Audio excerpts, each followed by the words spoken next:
This is Kathy Biehl of EmpowermentUnlimited.net with Astro-Insight for the week of June 28th, 2021. The vibe is shifting. We are moving out of all of the massive twists and turns of the eclipse season. Mercury is now noticeably moving ahead. Log jams are freeing up. Minds are clearing. The ongoing puffing of the cosmic fog machine is starting to abate, and situations are more and more revealing themselves for what's really been going on and not so much the glamour or puffery that has been put around them. We all have a lot more energy at our disposal right now, too, because Venus and Mars, what we value, how we interact, and how we go about getting what we want, are both in the sign of Leo. Outgoing, energetic, gregarious, attention-getting, fun-loving, stuff-strutting Leo. This is go outside, go do things, go after what you want, be flamboyant, be dramatic, dress up, wear pearls and gold jewelry to the pool. Have an entourage. Go see people. Be bold. Be expressive. Go for what you want with confidence and the expectation that you, A, deserve it, B, are going to get it. Now, there will be some adjustment coming actually early this week. Venus and the Sun both make adjustment aspects. Venus makes hers on the 28th with Jupiter, the other planet of indulgence.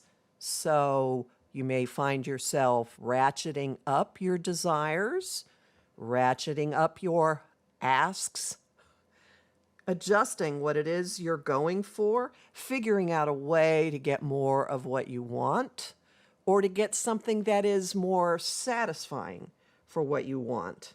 And the break to this, the backstop, is the Sun's adjustment aspect to Saturn on the 3rd, pretty much ensuring that you can't go too far. There will be walls. There will be some outer structure or accountability or responsibility that hits you or with which you come in contact.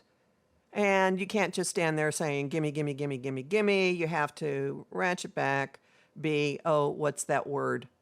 Realistic. All of this is the backdrop for the really big developments of the week. And they involve the ongoing stress testing that the Saturn-Uranus square is doing for everybody, for every institution, for every system, for the collective, for communities, for groups of friends, for technology, you name it. Mars is activating Saturn and then Uranus. Mars is a trigger. Mars hits a lever. Mars says, it's time, gotta do something. Mars opposes Saturn on the 1st. Maybe there's something that will seem out of reach. Maybe you'll be staring down some consequence, some authoritative pronouncement, something involving the collective and not really being able to move quite forward. And then on the 3rd, Mars squares Uranus, which is a demand for action. So the opposition heightens the tension of whatever the Saturn-Uranus square has been bringing or meaning in your life. And a couple of days later, Mars hits the button with Uranus on the 3rd, and something's got to give, something's got to shift. Something may break. You may have an opening out of the blue to do something that you didn't realize you could do. Or you might be feeling the cosmic hands shoving you, bam, in the shoulder or pushing something forward very, very unexpectedly in the timing, although probably not in the area of life that is affected. If you've been sitting back and going, not sure what to do, or if you, of course this is not you, if you've been putting your head in the sand and going, I don't want to look at it. Well, movement's coming.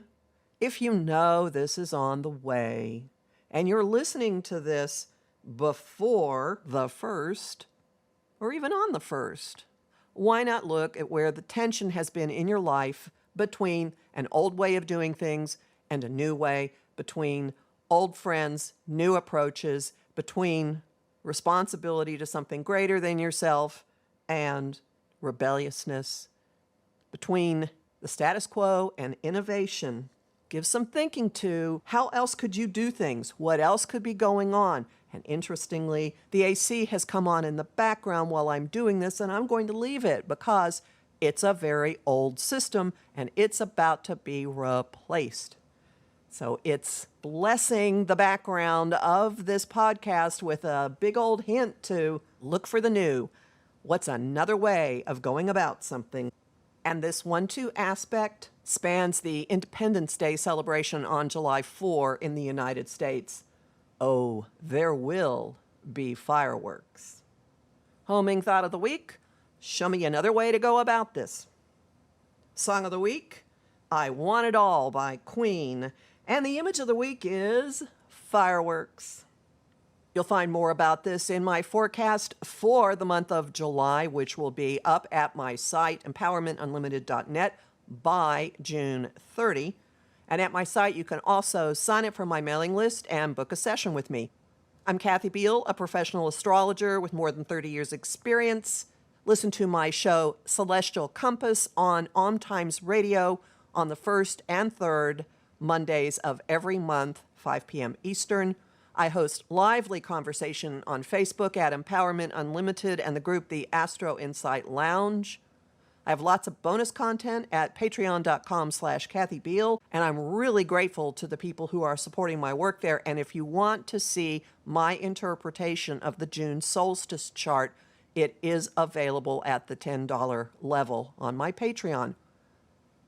I post on Instagram at @KABiehl and on YouTube at The Professional Aquarian Channel. Talk to you next week.